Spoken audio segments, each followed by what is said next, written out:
Olá, sejam bem-vindos, seja bem-vinda. Você está aqui no Arqueojogos, seu podcast de jogos antigos, jogos desconhecidos, jogos fora do hype. E hoje estou aqui para trazer mais um belo assunto aí para conversarmos. Tenho aqui meu amigo Ricardo Kist. Como é que você tá? Olá, tudo bem? Toledo, Pedro. Obrigado aí pelo convite de estar de novo aqui com vocês, participando de mais um episódio sobre um jogão, né? Um tema histórico, do jeito que eu gosto bastante. E espero contribuir para o interesse, para desmistificar alguns pontos que esse jogo tem aí na comunidade. E espero que todos gostem bastante do episódio. Ótimo. E aqui tem a estreia dele, que você tá com saudade aí da voz dele no Guia do Jogador, meu amigo Pedro Miranda. Beleza, Pedro? Beleza, como estão vocês todos aí ouvindo Arqueojogos? Como já dito aí pelos colegas, a gente vai falar de um jogo bacana demais, foi uma das minhas surpresas recentes e olha que dificilmente eu me surpreendo e me agrado. Então aqui tem um belo exemplar de algo que me trouxe pra mesa, graças a um amigo aqui de Curitiba, que eu até falei pra ele que eu ia mencionar ele nesse podcast, porque ele é um jovem prodígio, né? Um cara aí muito novo e que gosta de bons jogos, aí nosso amigo Lucas Ortiz. Então, Lucas, obrigado aí pelas partidas de John Company e vamos falar aí sobre esse jogão. Salve pro Lucas Ortiz.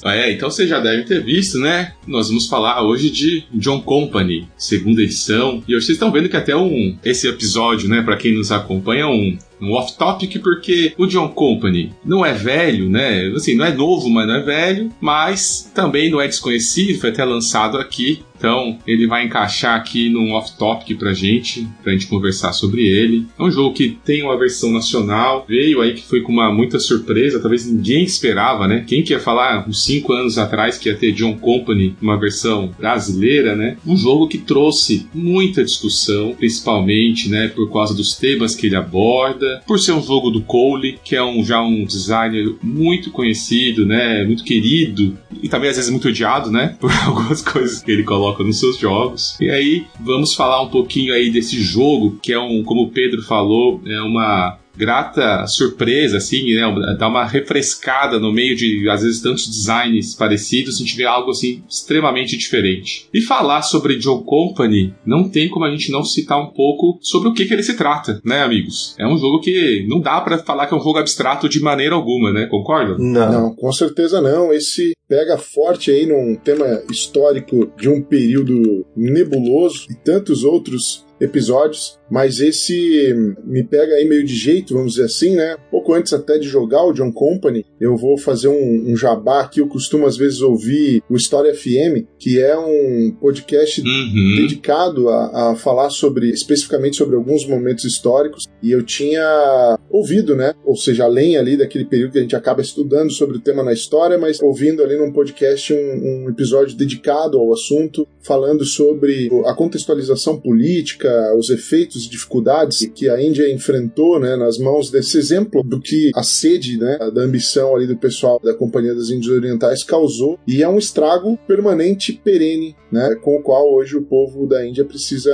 lidar. Então, existe sim essa contextualização a qual tá o jogo aí, que é algo realmente bem pesado, né? E esse tipo de jogo, a base dele é realmente a história. O estudo histórico não é um tema para encaixar no jogo. Geralmente o jogo ele vai encaixar no tema. Assim como o PAX é fruto de muita pesquisa, muito estudo sobre o que aconteceu, e aí se monta um jogo para tentar simular, até reescrever aquela história com os jogadores que vão participar. Então não tem como separar, né, o tema do jogo, porque o jogo ele foi pensado depois da história, né, em cima da história, e não a história colada no jogo. Então essa que é a proposta. São jogos que levam muitos anos de pesquisa dos designers para fazer.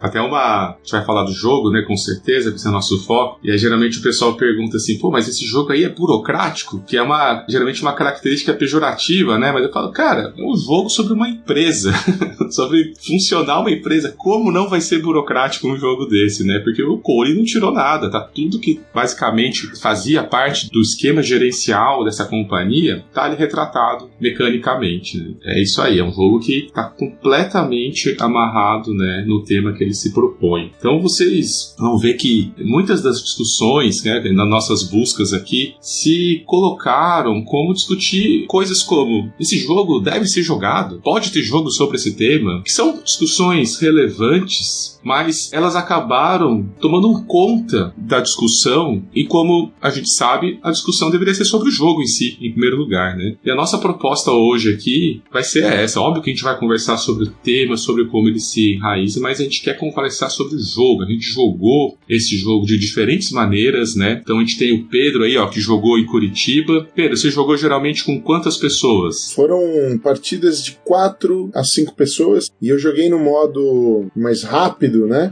Não envolve efetivamente você ter aquele controle mais individualizado com aquelas privates, né? As empresas privadas em paralelo. E joguei também nesse formato, do qual já adianto que eu preferi muito mais a complexidade do jogo. Eu acho que foi mais divertido. Ótimo. O Kist também jogou, né, com o grupo dele, algumas vezes também, né, Kist? Sim, 4 pessoas, mas eu já tinha jogado naquele formato 2 mais a coroa, né, que tem um formato que você joga contra um jogador, mas você inclui a coroa também, que é como se fosse um jogador solo lá. Mas em geral, 4 pessoas que eu rodei mais. Não experimentei com 5 pessoas, nem mais, e nem com 3 jogadores também não. Nos 2 formatos só. E eu que vou ter a experiência aqui mais diferente, porque eu só joguei ele solo com a coroa, né? Joguei diversas vezes. Joguei o cenário comprido, aquele cenário que vai de 1710 até o final, né? Então vou só escutar aí de vocês da experiência social. Mas adianta que assim, né? Depois eu vou falar mais um pouco no final. O jogo mecanicamente é quase igual, mas obviamente você tá sem uma parcela importantíssima que são as outras pessoas para negociar, né? Mas depois a gente toca nesse ponto. Exato. Bom, essa companhia, né? Só para contextualizar, ela não era a única, né, companhia lá das Índias Orientais. Tem uma versão da Holanda, tem a versão da França, né? Todo mundo naquela época estava tentando, de alguma forma, extrair, né? Não tem outra palavra, né? O máximo de riqueza daquele mercado que era muito lucrativo, talvez o mais lucrativo do planeta naquele momento. E aí a escolha do Colho foi trazer para a companhia das Índias Orientais, então, da inglesa. O Pedro até trouxe, né, a ficha, o látis dele, né, o Pedro? O que ele é formado mesmo? Ele tem aí gabarito, vamos dizer assim, né? Independente de toda a discussão que isso possa gerar em relação àquilo que o Toledo apontou no início, o Cole Wehrle, ele é um cara que é formado no curso de história, o cara tem mestrado em literatura inglesa, e o foco de estudo dele é a história colonial e estudos culturais. Então, sabe onde ele está pisando para, de repente, aí tratar desse tema. E existe um fato que eu queria só reforçar aqui, que eu acho que é muito importante também, de você pensar sobre a escolha do tema e por que tratar, né? A Companhia das Índias Orientais inglesa, ela é a empresa de maior sucesso empresarial da história da humanidade, pelo menos ainda é. E lógico, né? Tem que ver as atrocidades que os caras cometeram para entender. A maior que já existiu. Exatamente. Uma empresa extremamente bem sucedida. Eu acho que, obviamente, só por esse conceito, né, ou por essa razão, é importante aí ter algo dedicado, né? Algo que não dá pra ignorar. Exatamente. Né? Não dá pra ignorar que isso existiu na história. Não tem como ignorar, né? Teve muito impacto, foi muito grande. E o cara, que você falou, pesquisador, né, nessa área. Lógico, pra ele faz todo sentido, né? Eu imagino que na hora de tomar uma decisão de um jogo a ser desenvolvido, por que não falar desse que foi a maior e mais bem sucedida empresa da história, né? Então, até acrescentando aquilo que eu falei sobre o jogo ter a história antes do jogo, né? Se você pegar tanto o Pamir quanto o Pax Pamir quanto o John Company em primeira edição, são jogos com a jogabilidade muito ainda rudimentar, mas a história está presente, né? Quando ele faz a segunda edição dos 2 jogos, aí ele foca na jogabilidade. Perfeito. Em tentar deixar mais estrelado. Então, assim, a história já, nas primeiras edições já estavam lá. Toda a pesquisa, todo o background do jogo já estava pronto. Então é um cara que veio de história, vamos dizer assim, né? É um pesquisador que aqui foi aprendendo a fazer jogo, né? Foi entrando no mundo dos jogos. Então isso conta muito como esses jogos eles têm esse compromisso, né, com a história o mais fiel possível. É claro que durante o jogo você vai ter situações que não ocorreram, mas essa é a ideia, a gente poder usar o que aconteceu como um pano de fundo e ver como que os jogadores vão se desenvolver dentro daquele pano de fundo, uma coisa que aconteceu realmente, né? aí a sacada dele também foi o quê? No seu estudo, né, além de ser a maior, né, bem sucedida, também, possivelmente, uma dos maiores antros de corrupção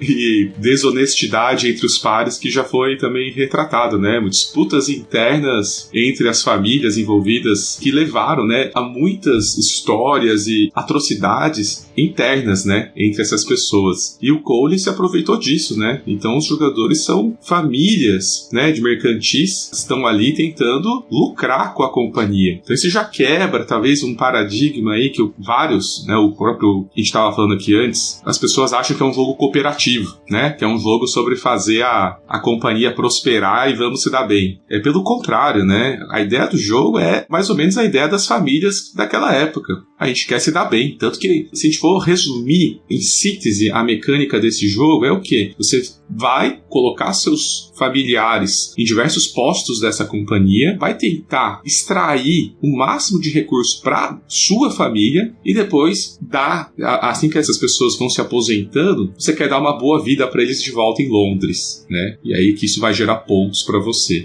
O Cole focou nisso, né? Pensando em jogo, como essas pessoas vão disputar entre elas, usando como ferramenta a companhia. Exatamente. Eu acho que esse erro, já comentando aqui, é um erro comum. E você vê muito comentário, quando o jogo saiu aqui no Brasil, etc., bastante errado sobre o que é o jogo, né? Então, é semi-co-op. Se os jogadores quiserem, porque... Se quiserem. O foco ali é você se dar bem, não é a companhia, é você se dar bem. Se você tiver que fazer a companhia quebrar, você vai ter que fazer a companhia quebrar. Então, todo mundo se esforçando pra companhia ganhar, se dar bem, e quem tiver mais pontos, você tá jogando errado. Sua experiência não vai ser a experiência que é proposta pelo jogo. A experiência proposta pelo jogo é você tirar proveito máximo da companhia, independente se ela vai bem ou se ela vai mal. É benefício próprio, que é essa questão que você falou, né? As famílias, elas viram aquele cofre de dinheiro ali e falaram, não, vamos pegar pra nós, eu tenho que participar dessa festa, quero um pedaço do bolo, o pedaço do bolo tem que vir pra mim.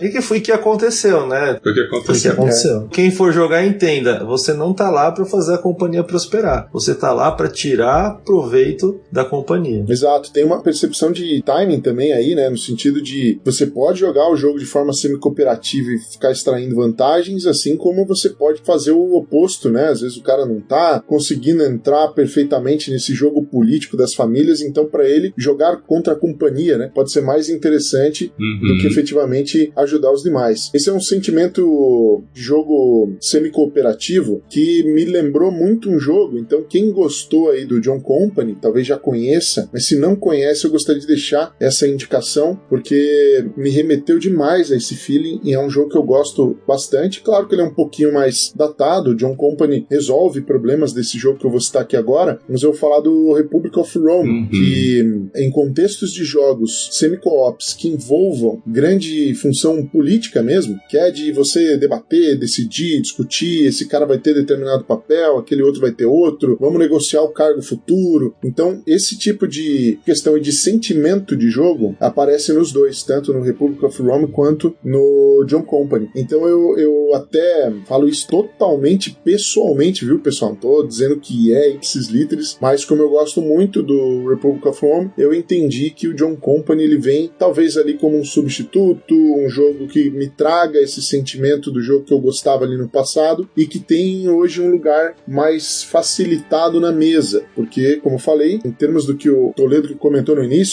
de ser jogo burocrático, eu acho que o Republic of Rome é um dos mais burocráticos que eu conheço. O John Company até resolve um pouco isso, ou pelo menos sistematiza melhor. Sistematiza melhor. É, exato, e aí fica bacana. Então, trazendo aí até como uma curiosidade para quem de repente curtiu muito essa dinâmica, existe aí também um outro jogo que vale a pena conhecer. Eu acho que essa dinâmica, né, talvez esse termo semi-co-op que acaba confundindo, talvez passe uma impressão errada para diferentes ouvidos, né? Porque jogos assim existem desde o Diplomacia, concorda? Sim. Onde você tá se aliando com pessoas e... Então, existe esse componente frequentemente, que o Lucas gosta desse termo, que são dessas alianças temporárias, né? Que é bem comum em diversos jogos econômicos que a gente gosta de trazer às vezes, como os Scooby Rails, os próprios 18xx, onde você tem que se aliar com alguém, mas não é porque tô amigo, não, cara. Estamos vendo ali o mesmo caminho juntos, mas eu quero me dar melhor que você, no final das contas, né? Quando eu puder, eu te dou um bloco. É, exato.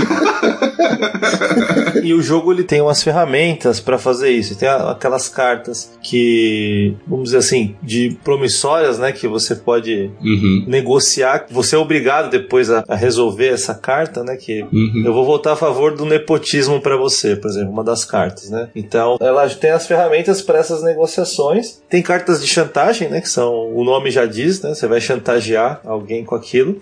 Então, existem já dentro das mecânicas do jogo isso. E fora isso, você pode negociar à vontade também, qualquer outro momento, sem usar essas cartas. Só que aí é non-bind, né? Aí o cara pode não cumprir, te dar facada nas costas, etc. Então tem essa questão que aí a gente vai entrar nessa principal questão do jogo, que é a negociação e as alianças temporárias que vocês comentaram. Talvez nossa missão aqui hoje é desconstruir, né, essa imagem de ser um jogo, como o Chris trouxe aí. Não é, né? Ele vai ser, se você quiser, né? E o jogo, né, como a gente pode explicar de uma maneira sintética, ele é um jogo que, como a gente falou aqui, burocrático, porque ele tem uma sequência bem estabelecida, né, de passos. Quem jogou o jogo, por exemplo, que veio aqui recentemente, o Hegemony, muitos já sentiram isso. Eu vi várias pessoas, muito burocrático, muito passo, né? É mais ou menos nessa pegada. Você tem um roteiro a ser seguido, até porque numa companhia isso faz sentido, né? A gente vai ver que, você começa pelo presidente, o chairman lá, o diretor-geral, começa por ele. Já vamos falar um pouco mais sobre cada um, mas ele que vai alocar o dinheiro para os outros trabalhar. Então, precisa ser ele primeiro. Depois é um outro cargo,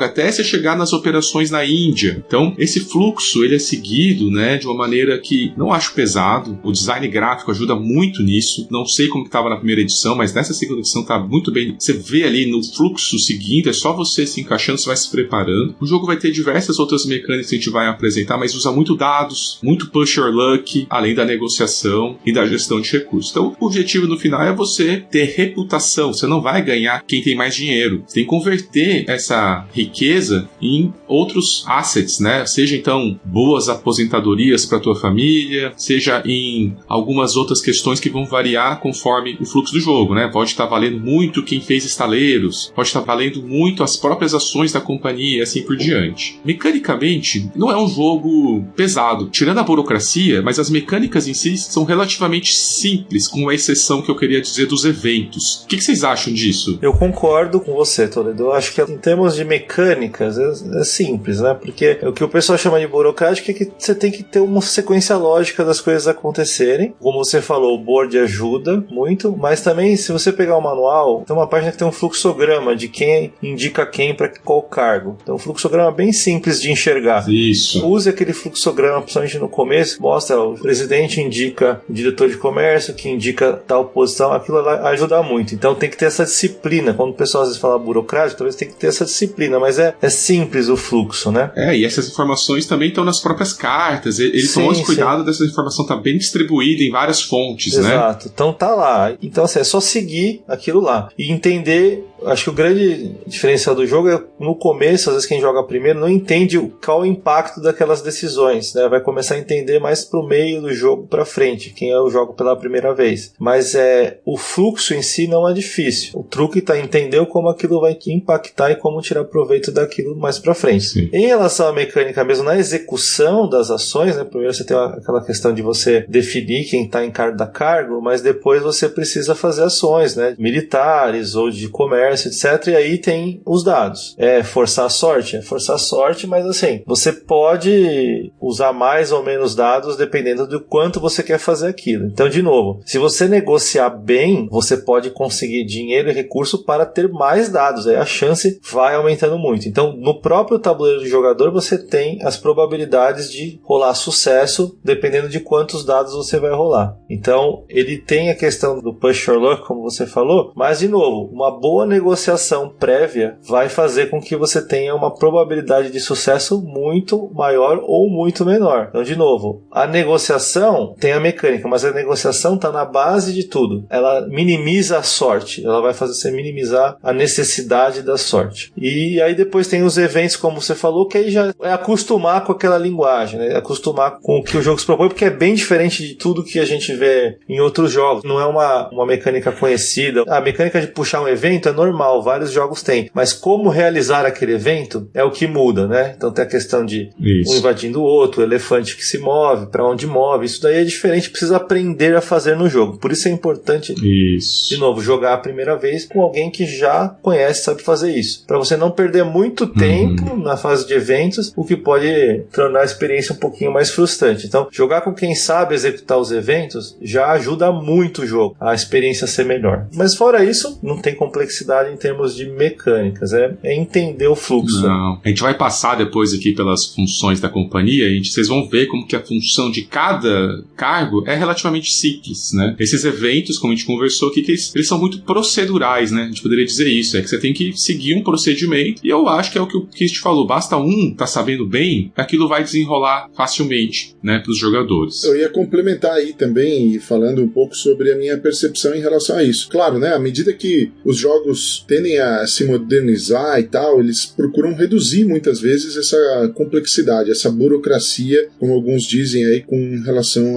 ao jogo, né? Eu sempre me remete à velha frase do meu grupo aqui, o cara fala assim, não, esse jogo aí não parece um jogo, parece um trabalho, né? Você tem que ficar atento demais. Então, no caso do John Company, ele tem realmente essa vantagem, como vocês mencionaram, de você ter esse fluxograma, de ter as coisas na sua divisão de forma mais facilitada para que todo mundo consiga, de fato, acompanhar. Eu acho que não há complexidade muito grande nas suas decisões, no sentido de, na posição que você está, você meio que se preocupa naquele momento com aquela posição, né? E você analisa o que os outros estão fazendo, porque, eventualmente, durante uma partida, pode ser que você vá assumir aquela posição. Então, dentro desse fluxo, as coisas estão acontecendo e você, obviamente, antenado com isso, já entende futuramente para onde aquilo vai se encaminhar, que melhor maneira fazer, qual o melhor cargo para eu assumir a partir desse momento, como que eu devo negociar para poder ter rolagens melhores. Então, esse tipo de coisa vai, digamos assim, com 2 rodadas de jogo, às vezes já deixando muito claro para o jogador que já é um jogador mais calejado. Esse, com certeza, não é um jogo muito simples. Eu não quero simplificar, né, aqui, a ponto de dizer que é tranquilo para você que chegou aí no podcast e de repente jogou ali algum grupo de jogos com regras mais diretas, e aí, nossa, só a movimentação do elefante nesse jogo, já se mais pessoas sabem da regra, às vezes gera discussão, não é uma coisa assim tão clara, sabe? Óbvio, no meu caso, eu até brinco com a galera, eu não me assusto com esse fluxo, às vezes um pouquinho mais burocrático, porque o próprio jogo que eu citei anteriormente, que é o República de Roma, é uma desgraça, é um jogo que ele tem tabelas no tabuleiro, cartas pra guerra, cartas para fatores de decisão, você tem que matar senador no começo do turno. Então ele tem um fluxo de fato assim, muito complexo, e esse sim é um jogo extremamente burocrático, que faz até com que eu comentei ali dele ser um pouquinho mais datado. Então o John Company já resolve muito dessas questões justamente por essa facilitação de design que o jogo traz e que ajuda bastante. Com alguém conduzindo, né, você consegue entender bem esse fluxo. Onde eu acho que gera mais debate é exatamente lá na fase final, quando vai mover o elefante, o que vai acontecer, quanto que a questão da invasão ali, de rolagem de dados, de manter ou não manter território, isso sim é uma resolução um pouquinho mais chata dentro da fase ali de ser feita, mas que também dentro do fluxo você começa a entender com certa rapidez. Concordo. Tem uma ideia aqui, se vocês toparem, a gente escrever um pouco o fluxo do jogo, e a gente vai comentando, e a gente vai acabar passando por diversas nuances aí desse design. O que vocês acham? Boa. O cara entender o que vai acontecer se ele for jogar, né? Então, assim, ó, a primeira coisa, que o jogo tem cenários, né? Então ele tem cenário que começa em 1710, um que começa em 1758 e 1813. Então são diferentes estágios da companhia, né? O 1710, que é considerado ali o melhor para começar, porque a companhia está começando, o monopólio, que é uma questão importante, né? Ela também prosperou tanto porque teve um monopólio que foi cedido pela própria coroa, né? Ninguém poderia também, então só ela ali teve um monopólio estatal que pode mudar com o decorrer do jogo. E esse cenário, a partir do momento que você escolhe, você vai receber umas cartinhas que vão ser distribuídas entre os jogadores, e essa também pode ser feita de vários formatos, né? Aleatório, draft, e dali vai sair as tuas primeiras posições, certo? Você não começa assim, do nada, não. O jogo vai já ter um setup que você já vai saber, pô, então beleza, então eu sou o diretor de comércio, tô com uma presidência em Bombay, né? Você já começa ali com uma configuração através dessas cartinhas. Essa escolha do Cole é muito interessante, porque ela já poupa um baita trabalho para você começar o jogo e apresenta já um cenário diferente a cada partida. Vocês que jogaram com mais pessoas aí, como que é esse primeiro setup inicial aí? Eu imagino que o jogador inicial deve ficar meio perdido, né? Mas ele funciona, né? É um bom jeito de começar o jogo já com papéis bem definidos. O bom desse setup inicial é balancear um pouco o início do jogo, que é o que você falou. Principalmente os jogadores que estão jogando pela primeira vez, mesmo com isso, ficou meio perdido do que vai acontecer. Se você não tem um setup assim já meio pré-determinado, a chance de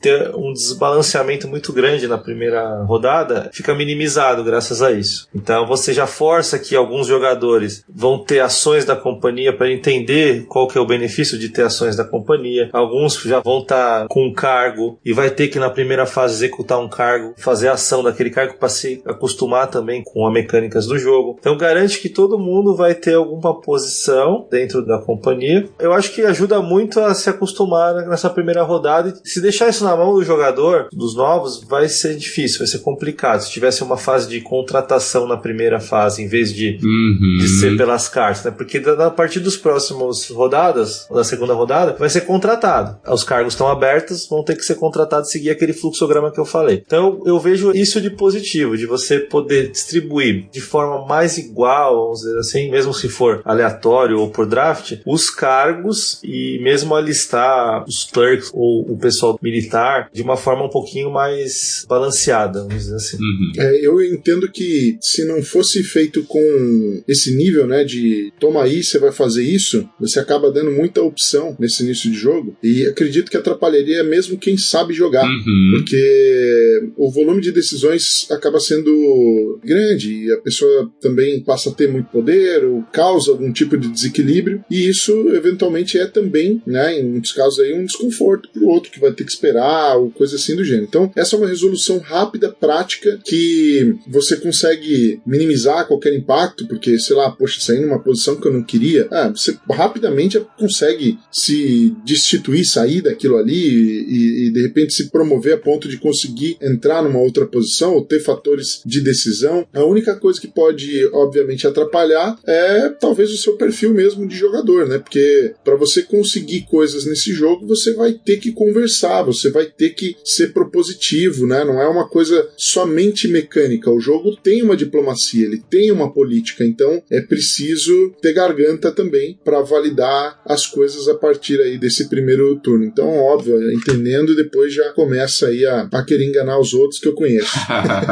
É bom que é isso, você já sai ali com seus papéis, vai entender o que você vai fazer. Aí no jogo, a primeira fase sempre é de Londres, né? Que vamos deixar pra falar por último, né? Porque a gente não faz ela na primeira rodada, né? Então o segundo passo seria a família. Então é um momento que você não tá lidando com a companhia, é um momento que você tá lidando com a tua família. Então o que você vai fazer ali que você vai começar a garantir o teu lado? Então é um momento que você pode fazer ali uma ação. Se você repetir essa ação numa próxima rodada, você faz ela 2 vezes. Mas você tem o principal, que eu diria que é o feijão com arroz do jogo, que é você começar a pegar membros da tua família que não estão com cargos já nesse setup inicial. Onde que eu vou repor, né, novos membros da família? Você pega membros da família e coloca eles como writers. Eu não sei como é que ficou a tradução, mas a melhor definição pra mim, da minha cabeça, foi entender assim, é o office boy, né, cara? É o que você começa debaixo da empresa, né? Você vai botar membro da tua família pra ser lá embaixo da companhia, visando que ele consiga subir para cargos maiores conforme o decorrer do jogo. Essa fase da família também a gente pode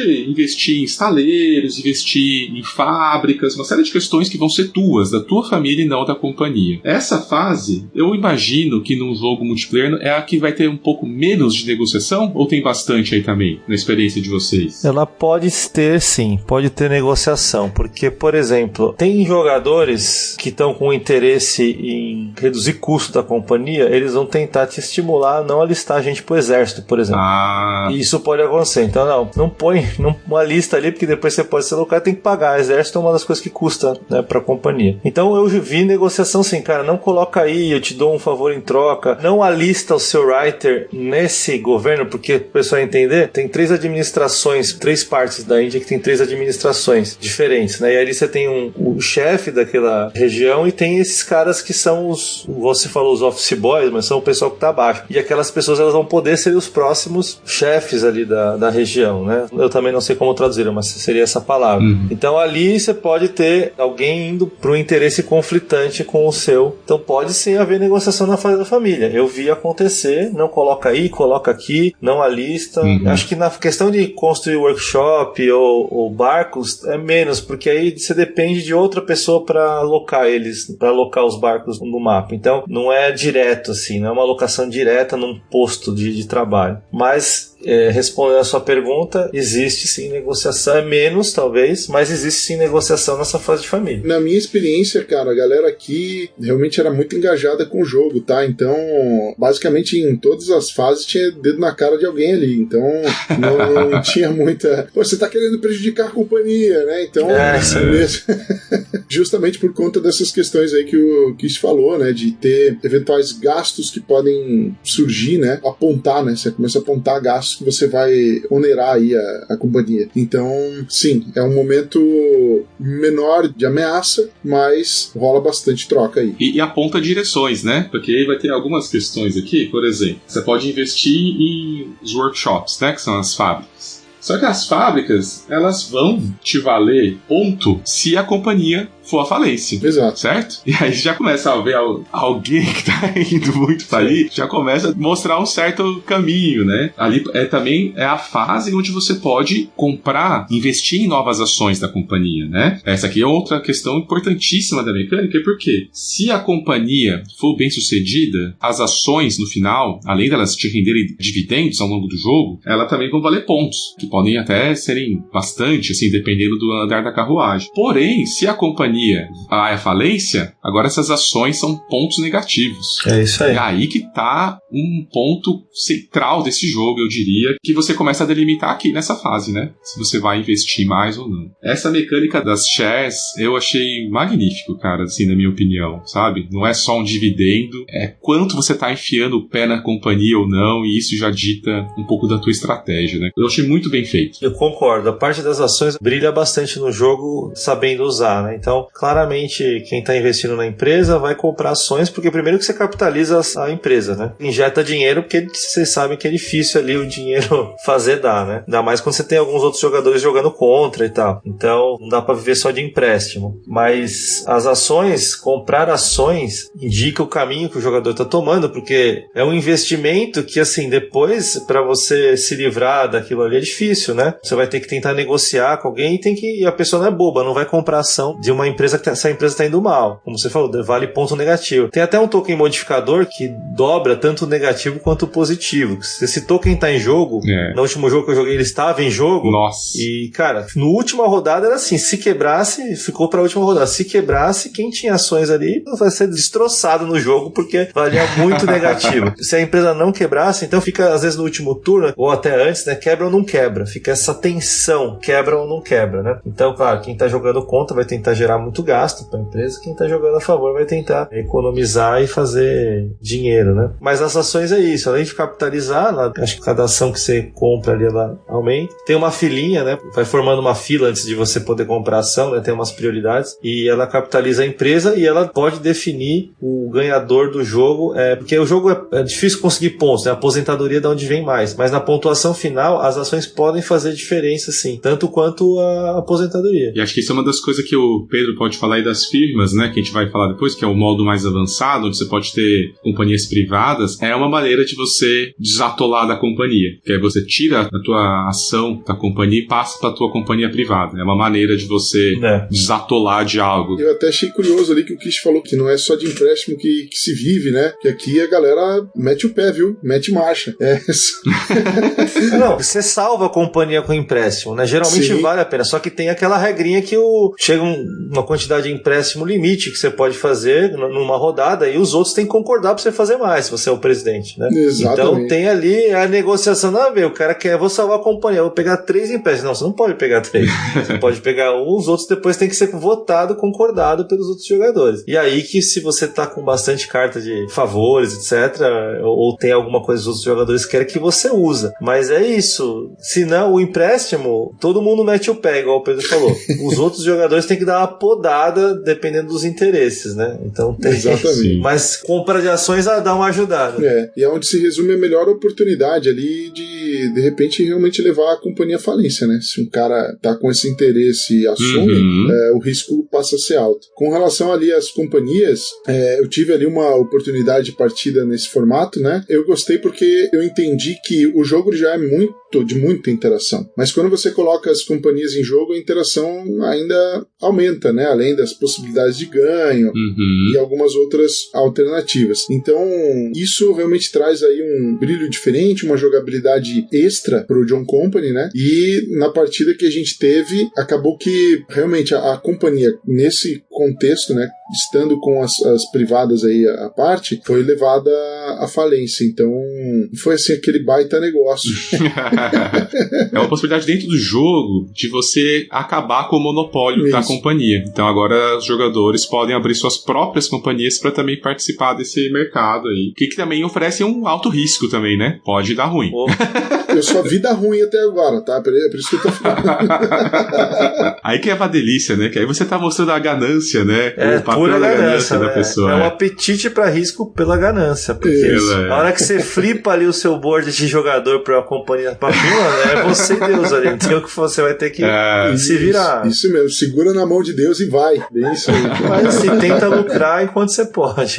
Então depois dessa fase começa de fato a operação da companhia. Então ela começa como algo que a gente já mencionou aqui, que é a contratação. Então o que é isso? Na primeira rodada não vai ter, porque os papéis, né, já estão ocupados pelas cartinhas que foram distribuídas, mas depois da primeira rodada tudo pode acontecer. Um monte de gente pode aposentar e ficar cargos vagos, novos cargos podem ser criados através de conquistas militares, né? Por exemplo, invade lá Bombay e agora tem um governo local. Quem que vai ser o governador? Precisa ser alguém. Então, abre mais um cargo. Pode abrir lá a parte do comércio com a China. Precisa ter mais um cargo, né? Então, essa fase que vem o fluxograma que o Kist falou, que é como que eu faço para contratar cada cargo. Então, a gente tem uma regra geral dita por esse fluxograma que mostra, olha, quem que vai contratar o cara que é o gerente lá das navegações? É o chairman, que é o diretorzão, né? Como que vai definir o diretor? E assim, nesse momento, a gente tem uma regra brilhante, que é o do nepotismo, ou seja, você não pode, né, puxar gente da tua própria família sem o consenso dos outros, e aí abre uma parte aqui que deve ser maravilhosa jogando com outras pessoas. Vocês querem comentar um pouco sobre essa etapa aí, que a gente já comentou um pouco, né, mas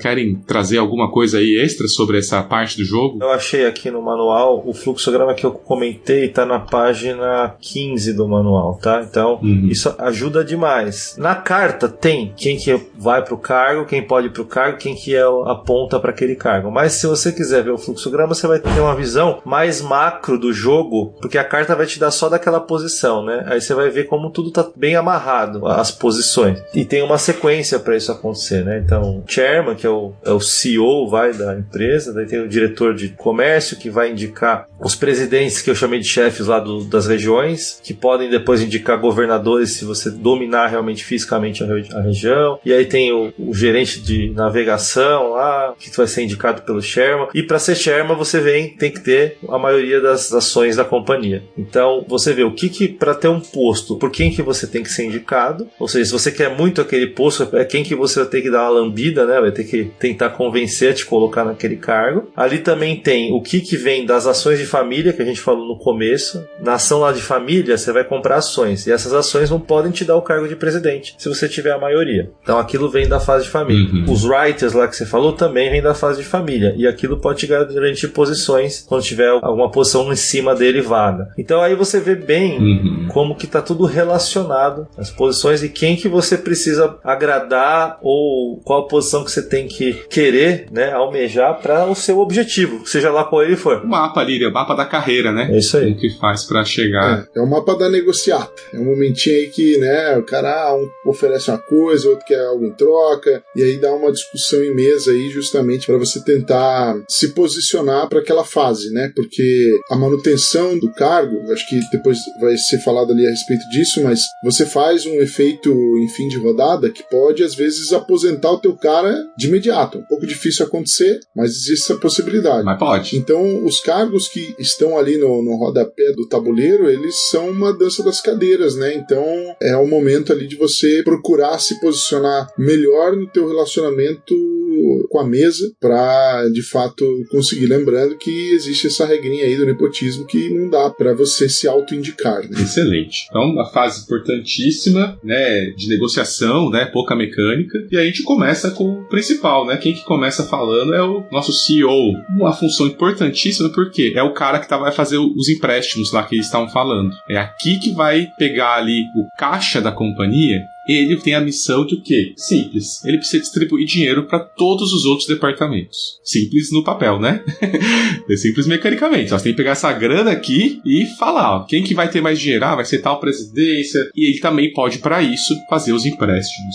É uma posição de, além de poder nomear cargos importantíssimos, define o rumo da empresa. Talvez o cargo que mais define o rumo da empresa. Pelo menos no meu olhar. Qual que é a opinião de vocês aí desse cargo tão disputado? Falou tudo. Tem essa questão, ele vai pegar empréstimo, ou seja, capitalizar a empresa, ele controla o caixa, né? Ele vai capitalizar a empresa para poder distribuir esse dinheiro para os departamentos, que estão os outros jogadores. O dinheiro nesse jogo, o que é importante? O dinheiro da companhia. Tem o dinheiro próprio seu, que é bom para você se aposentar, e o dinheiro da companhia, que é para você usar durante as operações da companhia. Dinheiro é mais dados, nós vamos entrar depois na fase de operações. Então, ter dinheiro, você consegue ter maior chance de sucesso nas suas ações. Então, esse cara sendo o distribuidor de dinheiro, ele pode simplesmente fazer com que o seu departamento não tenha ação naquela rodada, porque não vai ter dinheiro.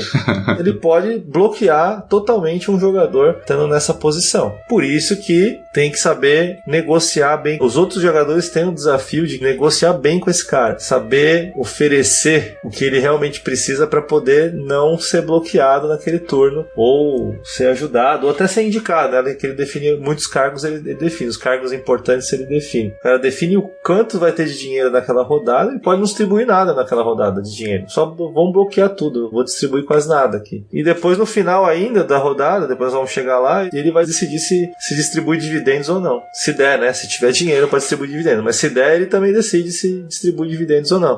É. Como que podem falar que é um jogo cooperativo? Não. Como? Eu vou tentar também expor aqui de forma didática algo prático que acontece aí no jogo, e quero ser breve, mas basicamente imagine que esse cara vai fazer a distribuição financeira entre os cargos que estão ali, e essas pessoas que estão nesses cargos, elas estão convencendo esse CEO de que eles vão fazer alguma coisa, e essa coisa que eles vão fazer vai trazer, em teoria, mais retorno para a empresa, muitas vezes. Só que dentro da dinâmica que você pode estar pensando e tal, às vezes esse cara que está ali na gestão, que faz essa disputa toda, ele tem, obviamente, essa participação grande de definição dos valores, mas depois que você definiu o valor, a decisão é do cara que está com esse dinheiro. Uhum. Então ele vai pensar, obviamente, isso de acordo com o que ele está planejando mais para frente. Às vezes até fazer uma má aplicação disso, ou ir por um caminho que você combina com o cara e ele diz, eu vou para cá, e daí ele vai para outro. Então arrisca mais, não traz o dinheiro que estava sendo esperado, você está fazendo um investimento e aquele dinheiro não volta. Esse é o momento, tá?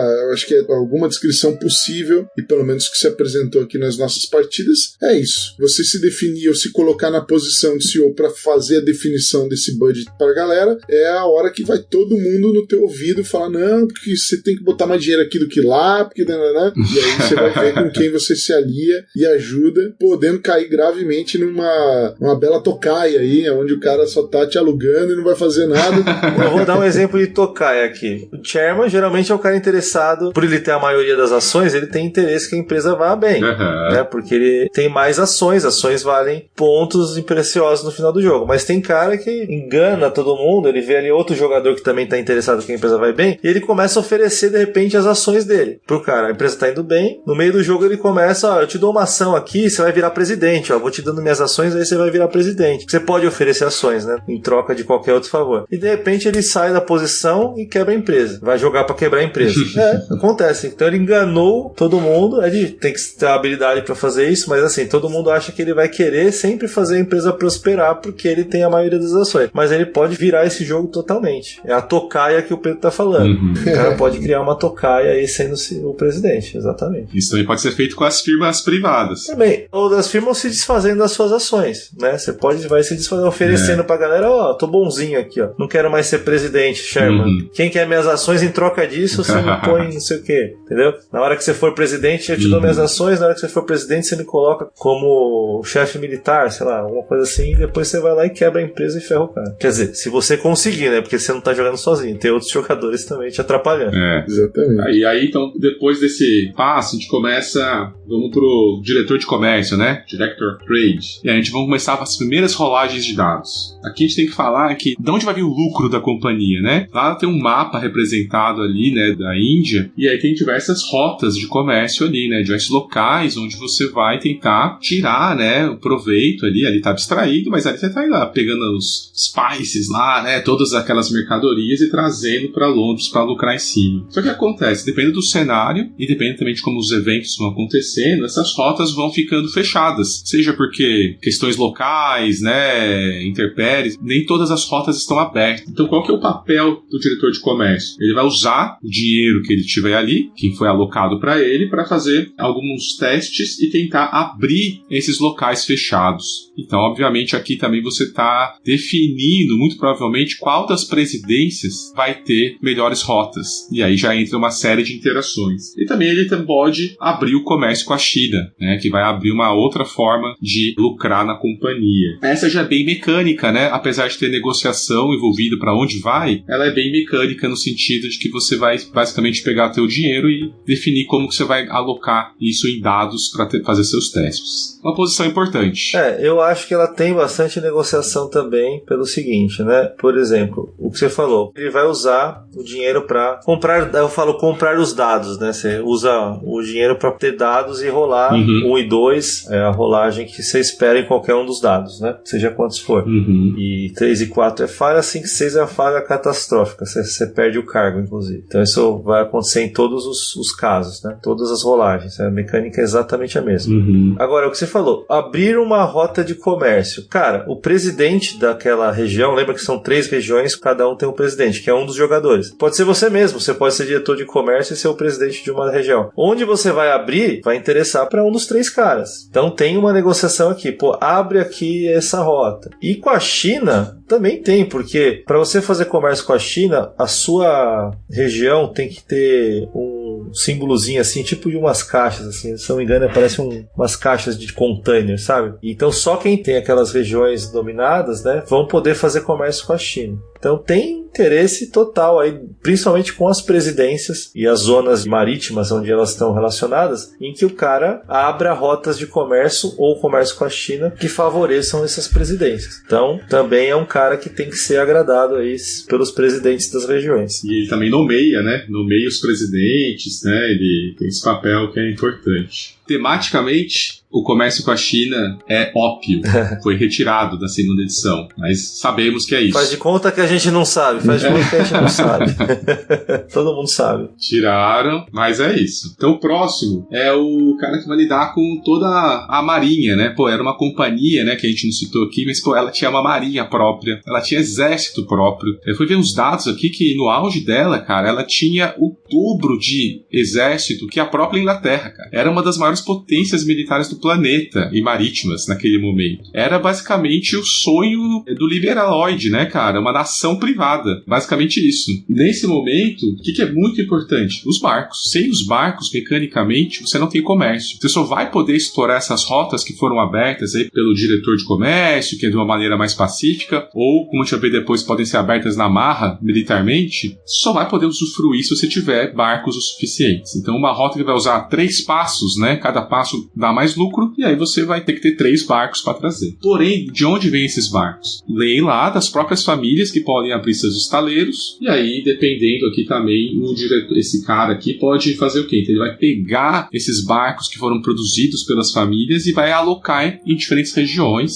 vai pagar ali com os custos da companhia, e pode também, se precisar, comprar barcos extras, alugar, fazer leasing de barcos, aí ele gerencia tudo isso. É importantíssimo, novamente. Sem isso, não tem nada, não tem lucro, não tem comércio. Seriam, assim, as pecinhas mais cruciais, tanto para o jogador quanto para a companhia lucrar. Porém, também tem seus custos, né? E tudo mais. Uma posição mecanicamente fácil de resolver, como eu te falei aqui, ó, você vai pegar, vou botar ali, paga 3 do banco, coloca o barquinho no mar, numa das regiões marítimas. Mas a parte da negociação que vai envolver aqui também para onde vai, né? Esse é mais um cargo, esse jogo é muito bom, é muito interessante, cara, porque esse é mais um cargo que ele tem uma importância, assim, enorme no jogo, né? Aliás, só acrescentando, ele é obrigado a gastar o dinheiro que está na reserva do departamento dele. No máximo pode sobrar 2 pro próximo turno, ou seja, ele não pode terminar o turno dele com 3 ou mais libras lá no departamento, então ele tem que gastar. E aí, cara, assim, ó, o cara quer ferrar a empresa, ele vai pôr barco onde não tem rota, não vai rolar rota naquele turno, então vai virar só custo o barco. Ele quer ajudar, ele vai botar o barco onde vai ter uma rota legal para fazer, né? Mais regiões, um caminho legal. E os presidentes precisam que ele aloque barco lá. Então, cara, é assim, de novo, tudo tem os interesses, estão ali,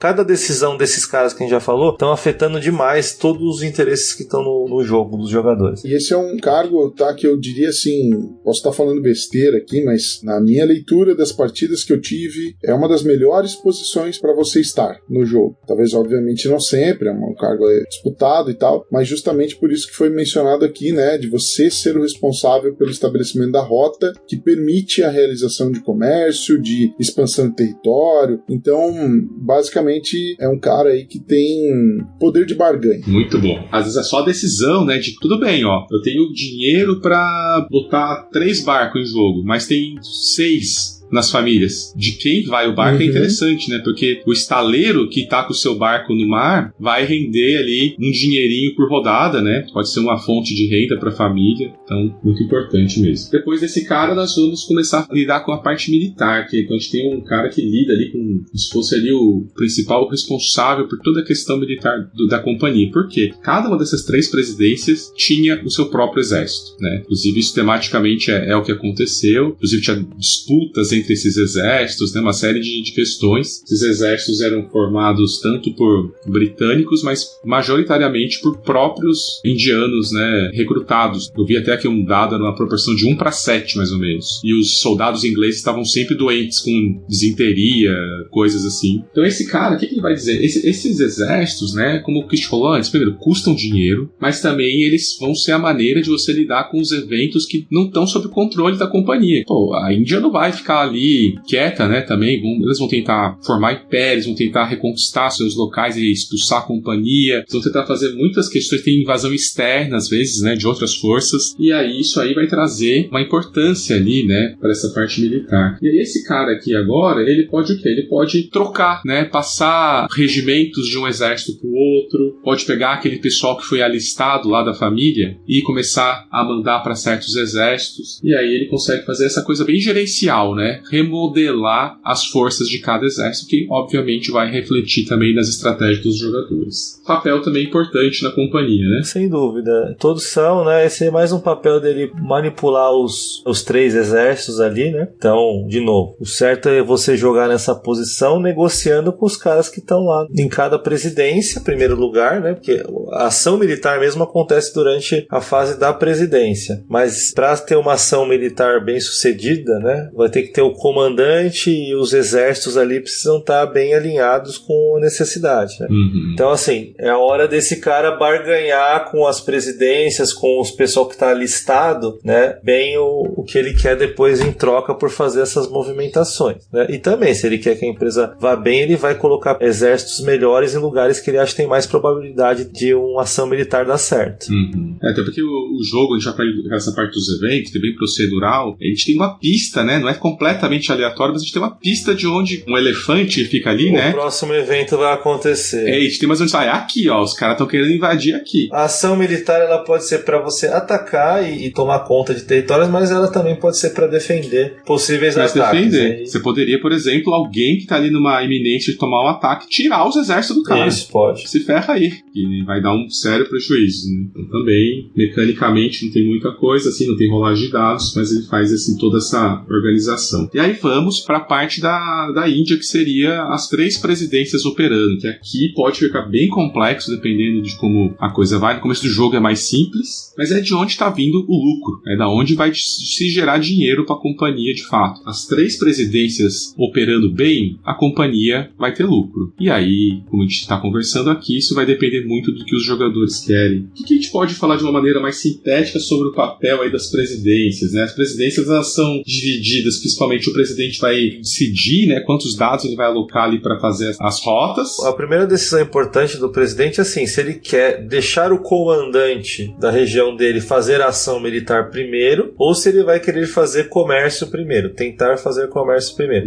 Ele decide a ordem das ações. E caso haja um governador na região dele, do presidente, ele também pode deixar o governador fazer a ação dele. Ele decide a ordem que as ações acontecem, o que pode ser significativo para o resultado. Isso é a primeira coisa. A segunda coisa é assim, quando ele fizer o comércio, ele vai definir, declarar as regiões onde ele vai, a rotinha que ele vai seguir. Lógico, tem que estar aberta, lembra que tem rotas que estão fechadas, tem que estar aberta, dependendo da distância da região até o porto da sua região, você vai perder dados. O cara comprou 5 dados. Dependendo da distância que está essa região, você perde dados. E aí, para ter sucesso, é uma coisa, tem que rolar, tirar 1 ou 2, e aí você vai conseguir fazer e alocar, e aí, de novo, quando você tem o sucesso com o comércio, você não só ganha o dinheiro para a companhia, mas aqueles writers lá que estão na sua região, você coloca eles em cada rota, local onde foi feito o comércio, e eles vão participar também do ganho. Então, você tem mais writers do que comércio feito, você pode escolher quem você coloca lá. E aí, mais uma oportunidade para negociar e barganhar alguma coisa. E o interessante é que numa mesma presidência pode ter o presidente de um jogador, o comandante do exército de outro e o governador sendo Totalmente, outro, né? Geralmente é o que acontece. E é principalmente também, eu acho que válido aí comentar, né? É nas ações dos presidentes ali onde há maior influência em relação à movimentação de evento no fim da rodada. Então, às vezes, determinadas ações ou caminhos adotados pelo presidente podem ser mais ou menos arriscados. Então, de acordo com essa movimentação, acho que a gente não chegou a comentar meio por cima, mas é um efeito de fim de turno, basicamente, em que acontece alguns eventos e que eles simulam ali a reação, digamos, né? Uma reação do tabuleiro contra as ações promovidas ali pelos jogadores. Perfeito. A ação de comandante, que pode ser feita antes ou depois do comércio, ela tem uma função importante de dominar território ou só deixar lá para defender. Porque você se defende mais na hora do evento, igual o Pedro falou, né? Uma reação ali do popular, de um império ou de uma região específica, você tem um exército ali. Mas você pode, durante essa fase da presidência, fazer a ação, o comandante pode fazer a ação dele. E aí ele pode atacar e dominar um território. Quando ele domina um território, tem um ganho pessoal também. Eles dividem, todo mundo que lutou ali, batalhou, vai dividir um loot. Cada região tem um loot, né? Um saque, né? Saqueou o lugar. É um saque, né? Você vai pegar e saquear o lugar e dividir entre a galera que lutou. E também ali você estabelece, a partir do momento que você ganhou uma região nova, estabelece um governador na região. Você passa a governar. Você dominou. E aí é mais um cargo que abre. Pro próximo rodado você vai ter o cargo de governador daquela região, que vai estar abaixo dessa presidência da região. E outra coisa, né? Os caras morrem também, né? É importante de fazer ação de exército, tem que rolar o dadinho lá pra ver quem que morreu, quem que sobreviveu. Então tem uma penalidade aí. Não é só ganhar o loot, não. E só ganha loot quem sobreviveu, tá?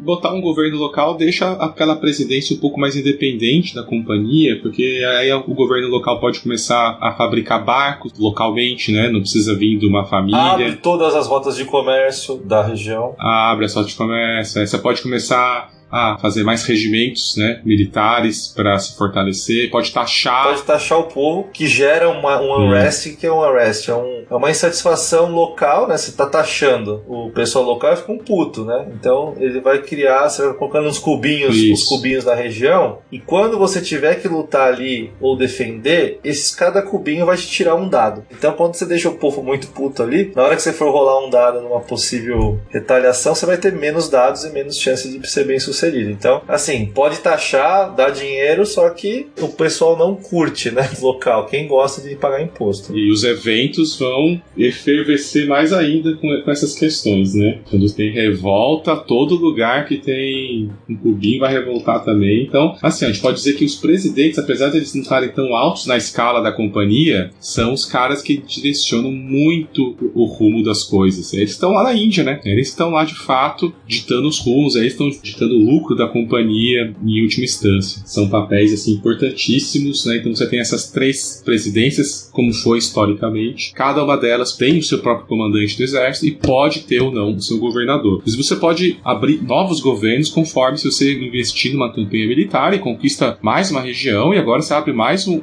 governo que é filiado a essa presidência, né? Você pode ter uma presidência com vários governos possíveis. Difícil de sustentar, né? Bem difícil. Mas é possível. Dá, mas é difícil.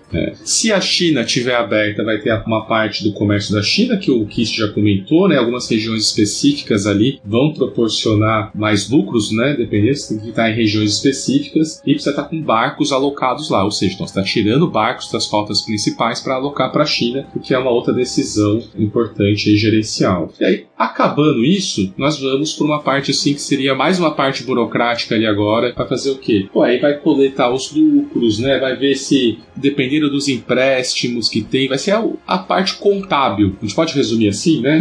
A parte contábil da companhia. Apuração dos resultados. Isso, porque tem uma trilha ali que está dizendo qual que é a expectativa em relação à companhia, né? Como que ela está sendo vista, e isso vai depender muito ali do sucesso da companhia ou não, né? Então é agora aqui que a gente vai fechar as contas. Então, vai ter que pagar por cada barco, vai ter que pagar por cada exército. É a hora que, beleza, e agora? Como é que a gente faz essa operação ser lucrativo ou não? Depois disso, o chairman vai decidir, o que sobrou agora disso, e se tiver sobrado alguma coisa, né, vai pagar os dividendos. E aí ele pode pagar, né, para cada acionista também, outro papel muito importante para o sucesso de cada jogador. Aí, passando essa parte contábil, a gente vai para esses eventos que a gente falou, que vão gerar, então, uma série de questões procedurais, que a gente já comentou aqui ao longo da explicação, e vão mudar muito ali o cenário do jogo em si, né, do mapa em si. Numa das minhas partidas, cara, eu vi o mapa da Índia fechar, num efeito em cascata, sabe? É mais comum do que você imagina. Sim, porque uma coisa leva a outra, lembra muito o Pandemic, quem jogou. Isso, tem o cascateamento, né? Isso pode gerar um efeito em cascata que, de repente, ferrou, cara. Os caras dominaram, expulsaram a companhia da Índia, cara. E aí, vi muitas críticas sobre isso. Cara, não sei quem que vai jogar um jogo desse esperando um euro, né? Mas vi muita gente dizendo assim, o jogo se joga sozinho porque chega no final os eventos. Eu acho que a ideia do Cole aqui foi mostrar que, uma empreitada dessa, por mais que você tenha Império Britânico, um monte de família rica, ainda assim é muito imprevisível. Você está lidando com questões além do seu controle totalmente, né? Você está lidando com questões culturais, questões territoriais, né? O povo tá ali vivendo milhares de anos naquele local, com a própria cultura. Ele chama, né? Em inglês eles chamam de looming crisis, né? Nesse período a Índia, ela estava em constante crise. A crise era iminente. Não havia assim um momento de tá tranquilo. A presença das companhias lá, principalmente a John Company, gerou uma tensão no território que é constante. Tipo a crise dos mísseis, fazendo um paralelo. Assim, é iminente. Sim. Alguma coisa pode acontecer a qualquer momento. Eles chamam aí de looming crisis. E é isso. Não tem vou lá, exploro, faço meu imperialismo tranquilo e sem resistência. Não, tem que ter. Porque é o real, né? né? É o que aconteceu e é o que aconteceria em qualquer situação. Mas pode frustrar completamente os planos das pessoas, né? Faz parte do design, né? Não é o jogo que tá quebrado, é a proposta do design. Ele quer que aconteça isso. Isso é uma questão muito presente em jogos que tem uma dependência muito forte do grupo que tá jogando. Então, é um jogo que deixa muito na mão dos jogadores. É claro que ele tem eventos que podem fazer com que as coisas acabem saindo um pouco do prumo mesmo dentro de um nível de previsibilidade. Mas é que é um fato que você precisa lidar, que o jogo ele tem essa característica. Existem títulos que são muito mais, deixam muito mais as coisas na mão da mesa do que outros, né? Então não é aquela coisa de vou jogar uma quantidade X de turnos, eu tenho tantos pontos que eu posso ganhar, porque eu vou montar minha maquininha aqui, não. Essa não é a proposta de um jogo que tem um teor político. Quando o jogo tem ou procura trazer essa questão de mecânicas, né, diplomáticas, políticas, ele precisa ter eventos que forcem os jogadores a debater, que forcem os jogadores a entrarem em conflito. E aí, nesse sentido, eu considero que o Cole conseguiu fazer um trabalho bacana por promover isso. Claro que às vezes pode ser algo meio catastrófico, né? A ponto de anular a partida. Mas nem isso é de fato algo ruim, porque ainda assim você conseguiu criar um enredo, né? Desenvolver uma série de acontecimentos que tornaram aquela partida em específico uma partida única. E isso é algo que agrada um perfil específico de jogadores, e esse perfil específico de jogadores é um perfil que, de repente, realmente se agradaria de um John Company. Então, se você está ouvindo o podcast e entende que isso pode te agradar, cara, vai fundo que é sucesso, né? É isso mesmo. Isso. É abraçar o caos. É abraçar o caos, né, cara? Isso é uma coisa até engraçada que eu vou aproveitar aqui para rapidamente falar, porque eu tenho muitos amigos meus que eu sou um jogador euro-econômico. Eu gosto de controle nos jogos. E aí o cara chega e fala assim, poxa, está na minha lista de jogos que eu gosto, o próprio Republic of Rome, que eu já citei aqui, o Merchant of Venus, que é um jogo que também é bem atípico, assim, para alguém com o meu gosto, e o John Company nesse caso. Mas eu entendo que, quando o caos, de alguma maneira, se justifica no implemento temático, nessa relação que o jogo propõe de ser um jogo com grande interação entre os jogadores, eu entendo que esse jogo ele cumpriu o que eu entendo como sendo necessário para ser um jogo que me agrade com esse aspecto. Então existem jogos que eles são caóticos e imprevisíveis o tempo todo, aí a chance de eu não gostar pode ser um pouquinho maior. Aqui já não, aqui você tem influência dos jogadores, você tem tal, e determinadas situações difíceis de acontecer que podem anular uma partida, mas basicamente, como a gente está falando aqui, é difícil de acontecer. O mais provável, toda essa dinâmica que a gente acabou de passar agora falando nesse fluxo, seja contemplada. De decisões de entrega de cargo, de negociação acirrada, de provocação, de decisões que vão impactar o sucesso ou não de uma empresa na qual você tem uma parcela de controle. Então isso tudo, é muito legal. E aí faz com que a experiência do jogo seja uma experiência gratificante, diferente de eventualmente jogar algo que é só caos pelo caos. Acho que esse é um ponto muito positiva aí do John Company. Perfeito. E a gente encerra com uma fase que lá em Londres, não tem nada a ver com a companhia, mas um dos jogadores vai ser o primeiro-ministro. Óbvio, como não vai estar tudo junto, né? Então o primeiro-ministro, cara, vai estar passando leis. Isso vai lembrar muito Twilight Imperium, que já jogou, né? Aquela fase do debate dos votos. Algumas leis vão mudar o jogo, né? Uma regra do jogo. Como o Kist falou antes, agora as shares podem valer mais, né? Quem que tem interesse nisso? E aí vai ter votação sobre isso. E vocês querem falar um pouco mais sobre essa fase aí? Quais são os interesses? Porque no solo, essa é a parte que mais se perde. Não, sem dúvida, no solo perde mesmo. Essa fase, ela tem um aspecto que eu acho muito legal, que eu acho que ele acertou na mosca, foi assim, o primeiro-ministro, antes dele aprovar, escolher a lei, ele abre para todos os jogadores verem, ele pode abrir até 3, a não ser que for uma que é obrigatória, que tem o título vermelho, aí ele não pode escolher, mas ele pode abrir. Então, isso faz com que, conforme vai abrindo, todos os jogadores vão ler aquilo e falar, essa lei é melhor pra mim. Então já começa uma discussão ali, de convencer o primeiro-ministro a colocar aquela lei e não a outra pra votação. Mais uma rodada de negociação, discussão, dedo na cara, o que quer que seja, que acontece em jogos de negociação. Então esse é uma coisa que eu achei muito legal, ele não pegar só do topo do baralho, ou ele ler sozinho e escolher. Ele é aberto pros jogadores, qual a lei que ele tá considerando impor em prática. Esse lance do dilema que você falou é interessante, que é um push your luck enfiado nisso aí, né? Então, e aí tem dois aspectos da lei, né? A lei, ela vai ter um efeito, uma política que vai ser implementada a partir da próxima rodada. Todas estão sempre ativas, né? A única que ela sai a primeira, que é quando você usa ela, que é o favor lá do Estado para não te cobrar a primeira dívida, ela, se você usa, sai do jogo. Mas as outras, elas vão ficando. Então as leis, elas vão sendo aplicadas em todos os turnos daqui para frente, cada lei que vão selecionar. Então ela tem um efeito, uma política que pode se mudar alguma coisa no jogo. Mas antes disso, quem viu o jogo, o tabuleiro do primeiro-ministro parece um relógio assim, né? E ele vai girar pro símbolo que pode dar poder, bônus ou taxar alguma coisa. O que é taxar alguma coisa? É cobrar taxa com base na quantidade daquela coisa que você tem. Então, por exemplo, taxar cartola. Então, todo mundo que tiver símbolos de cartola, que são as fábricas de luxúria lá, vão ter que pagar por cada uma que tiver. Ou pode ser o bônus para quem tem a cartola,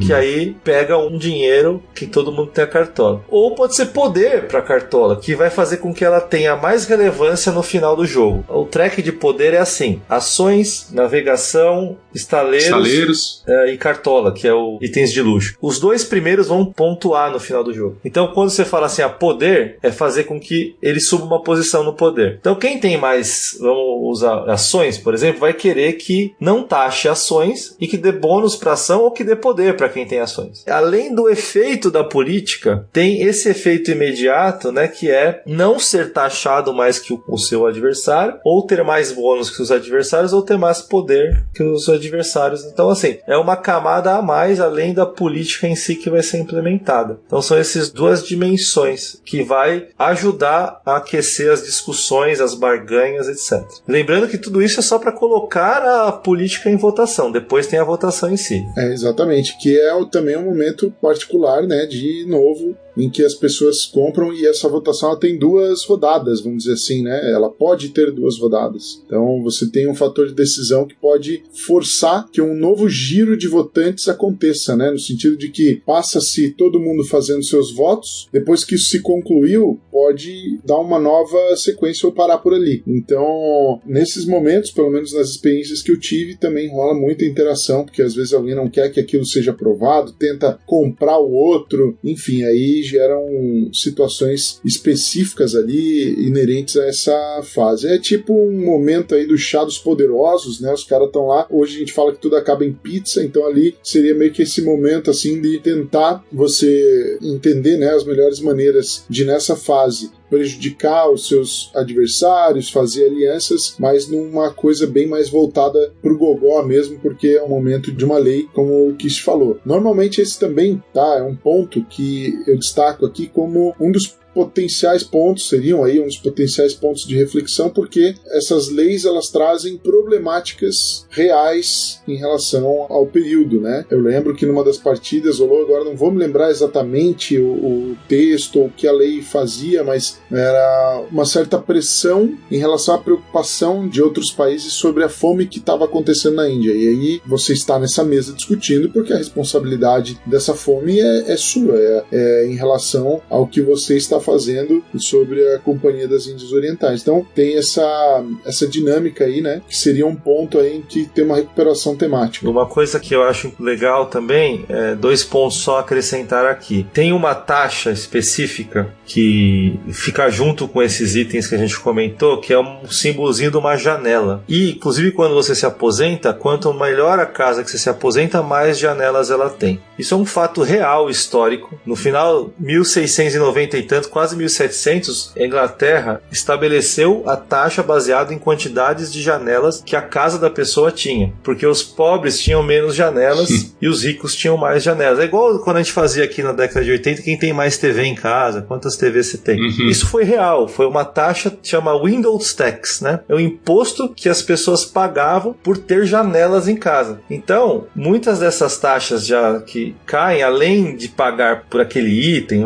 uma ação por exemplo, você também pode ser que caia lá para você pagar para a quantidade de janelas que você tem. Que aí você vai olhar lá as suas cartas, às vezes tem janela, ou onde você se aposentou, né? Onde você se aposentou tem janelas. Então isso é um fato histórico também. Não é uma coisa assim arbitrária, vamos taxar janelas. O segundo e último ponto que eu queria colocar aqui dessa parte é que existe uma lei importante para quem vai jogar igual o Pedro jogou, com o modo avançado lá das firmas, que é a lei de desregulação, não sei se traduziram assim, né? Que é onde, a partir daí, pode-se começar a abrir as firmas. Eu acho que acontece nos cenários de 1758, o longo, e o 1710. Aí você pode começar a abrir as firmas também. Então é uma lei importante que tem que ser colocada para votação. Perfeito. E aí, após essa fase, nós vamos para aquela fase que a gente pulou, que é basicamente onde vai rolar essas aposentadorias, né? Cada um dos seus membros da família vai ter uma rolagem de dados. Aí eles podem ir acumulando uns cubos, que são a fadiga, né? Então, com mais fadiga, mais próximo de aposentar ele tá. E aí você fica naquela dúvida, porque assim, ó, aposentar, você vai perder o cargo, mas agora você vai ganhar uma fonte de pontos, né? E de despesas também, né? Porque você vai ter uma série de locais que representam ali o nível de aposentadoria que você vai dar para aquele membro da família. Quanto mais alto, mais pontos, mas também mais caro e custa mais também para manter lá toda a rodada. Isso me lembra muito uma nuance de vários jogos, né? Por exemplo, eu gosto de citar Dominion. No Dominion você pode começar a pontuar desde o início, mas você vai se dar mal se você for muito a sede ao pote, né? Então você tem que também manejar isso, essas aposentadorias, para que elas fiquem sustentáveis no longo prazo para você ganhar o jogo, né? Elas também vão te dar acesso ali a algumas cartas no jogo que você tem ali que dão casamentos, né? Vantajosos, que vão te dar uma série de habilidades, de vantagens. Você tem as cartas de chantagem que o Kist falou. Vão dar outras nuances ali para tua família e para o seu jogo a partir dessa fase. E aí, fechamos o fluxo, né? Aí volta de novo pra família, contratação, chairman, e vai fazendo isso ao longo de 4 rodadas, ou 8 rodadas se vocês jogarem o jogo completo, a não ser que a companhia vai à falência, que é, nesse caso, o jogo é interrompido imediatamente. E aí temos isso, esse é o cenário, uma obra complexa, gigantesca, altamente interativa, né, senhores? Vou dar o meu último adendo aqui, falando que o jogo mecanicamente solo é quase igual, mas como é que ele fez com a negociação? Ele criou um sistema de cubinhos, né? Você tem uns cubinhos de favores. Então, até o Evo, nosso amigo ali do grupo, falou, era uma eurificada, né, na negociação. E é bem isso. Para negociar com essa máquina, você, dou 3 cubinhos e bota ali o cargo que eu queria, ou bota o barco onde eu gostaria, tem uma tabelas para isso. E aí você tem que gerenciar esses cubos para você não ficar sem eles, senão depois você fica totalmente à mercê do oponente. Obviamente não chega nem perto do que deve ser a experiência que vocês estão relatando, mas incrivelmente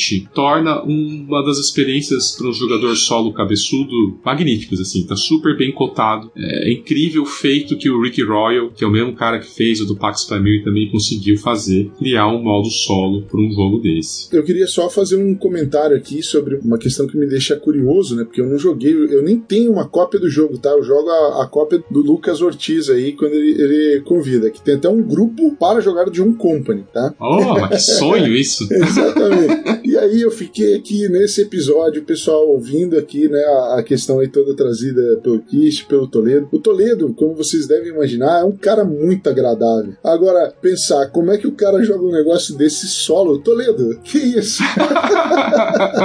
Mas beleza. É incrível. O Rick Royal, o Richard Wilkins, é um cara fora da curva para fazer jogo solo. Ele consegue fazer vaza solo. Ele desenvolveu um método de jogar vaza solo, pra vocês terem uma ideia. Ele é muito bom. Só que é outro jogo, tá? É bom deixar claro, não é o mesmo jogo, fica diferente. Não é o mesmo jogo. Por exemplo, o que o Toledo falou, a coroa, você vai ganhar a favor dela com os cubinhos. Então tem um jogo paralelo em você conseguir cubinho o máximo possível pra você conseguir os favores dela. É uma experiência que você consegue experimentar o jogo, mas é bem diferente. Só que funciona. Eu acho que o Cole escolheu ele com propriedade pra fazer tanto o Pamir quanto o John Company. Eu jamais imaginaria alguém fazer um modo solo pra John Company. E eu experimentei no jogo de 2 jogadores mais a coroa. Cara, tudo bem, tem um manual pra você operar a coroa, né? Porque dependendo do perfil dela, ela vai tomar uma ação diferente. Dentro da mesma ação, essa não é o presidente. Dependendo do perfil que ele tá naquele turno, ele vai tomar uma ação ou vai tomar outra, né? Então tem também um manualzinho ali, tem um fiddling, né, Toledo? Tem. De ficar... a coroa é o diretor de comércio, tá? Você tem que ir lá no diretor de comércio ver qual a regrinha que ela vai seguir naquele turno, que pode ser diferente do próximo turno.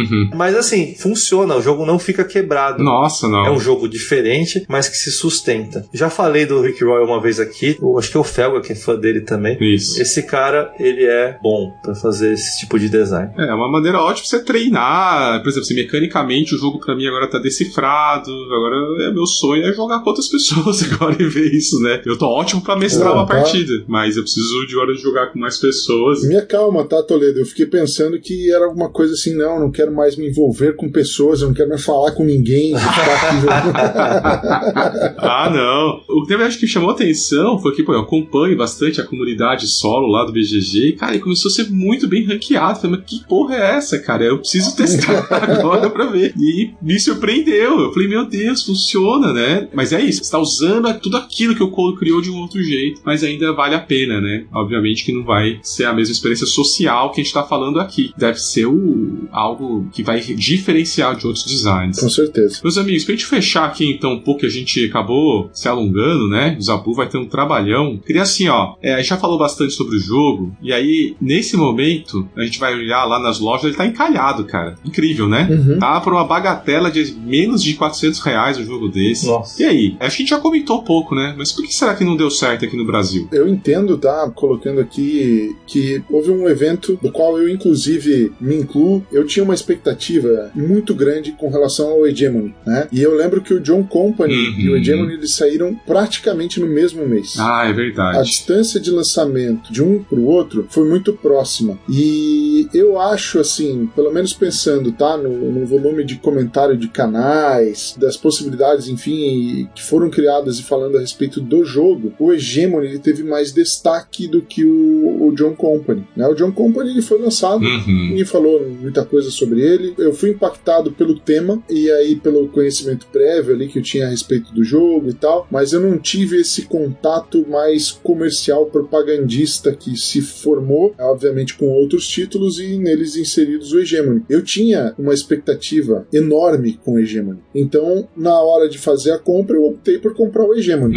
E depois eu tentei trocar o meu Hegemony por um John Company e não consegui fazer essa troca. É claro, o assunto aqui do podcast, obviamente, não é o Hegemony. Vocês já devem imaginar que é um jogo que eu criei uma expectativa e ele não me agradou. Ele não alcançou, olha só, não cumpriu aí com essa expectativa. Enquanto o John Company, que estava ali apagado, foi um jogo que trouxe essa possibilidade. Ambos eu coloco numa situação semelhante no sentido de não serem jogos muito acessíveis. Né? Embora a gente tenha citado aqui que há uma simplicidade mecânica, porque a gente tem interesse por esse tipo de jogo, mas eu diria que para um público geral, óbvio que eu estou falando isso sem saber quantas cópias de John Company estão presentes no mercado atualmente, mas para um público geral eu imagino que o nicho que esse tipo de jogo atraia seja um nicho ainda muito pequeno. Talvez no futuro esse jogo tenha o efeito de jogos que eu já tive na minha coleção, então é a sugestão, compre ele agora por menos de R$400, talvez você vá vender ele por muito mais no futuro, quando as pessoas vão avançando em termos de estilo, refinando o seu gosto, e aí pode ser que elas cheguem a ter interesse pelo John Company no futuro, e aí o jogo passe por aquele momento de ter uma certa valorização. Mas atualmente, em termos de mercado, é um jogo que realmente está sendo, eu não vou dizer torrado, mas tendo aí um bom desconto, praticamente metade do preço pelo qual ele foi lançado. Em termos de mérito, e pensando com relação ao que o jogo oferece, é obviamente que o valor dele não está associado ao preço, principalmente em termos comparativos com outros títulos, como é o caso do Hegemony, que entrega um valor, na minha opinião, menor e o preço dele continua mais alto. Eu concordo. Eu vou acrescentar alguns pontos, e claro, é minha opinião, né? Eu meio que cantei a bola que ia flopar quando foi anunciado, porque eu já conheci o jogo, eu comprei fora, então eu já tinha ele. Mas assim, o primeiro ponto é o que o Pedro falou. Teve muitos outros jogos lançados, inclusive em categorias mais pesadas para nicho como o Hegemony, né, mais para pesadas, fora os outros todos hypes que chegaram aqui, que constantemente chegam. Então esse é o primeiro ponto que ajudou já. Segundo, é um jogo que tem curva de aprendizado e entendimento, né? Não é só aprender a jogar. jogar, mas é entender como joga. Então, isso limita, aliado à quantidade de jogos que os conteúdos estão aparecendo nas redes, limita a capacidade dos criadores de conteúdo que ajudam o hobby, né, a disseminar, a falar com propriedade do jogo. Por quê? Porque não dá tempo de investir, jogar 5, 6 vezes para o cara criar um conteúdo realmente com a qualidade que poderia. Então acaba se passando por cima e cometendo-se erros quando você mostra para o público em geral, olha, isso aqui é como eu falei, é um semi-co-op. Não é assim que se explica sobre o jogo, né? Então tem esse fator aí de, olha, não foi bem vendido, na minha opinião, a ideia do jogo. E mesmo se fosse, que aí entra o terceiro ponto, por tudo que a gente já falou aqui, não é um apelativo ao público em geral, esse tipo de coisa. Imersão temática numa questão histórica, lidar com complexidades, curva de aprendizado, um certo tempo de mesa e uma experiência de negociação, traição, benefício próprio e tudo que a gente já falou. Então, o mercado brasileiro aqui ele entrou em muitos hypes de jogos mais simplificados, né, que não entrando no mérito, mas as pessoas que estavam procurando começaram a procurar mais coisas para outra linha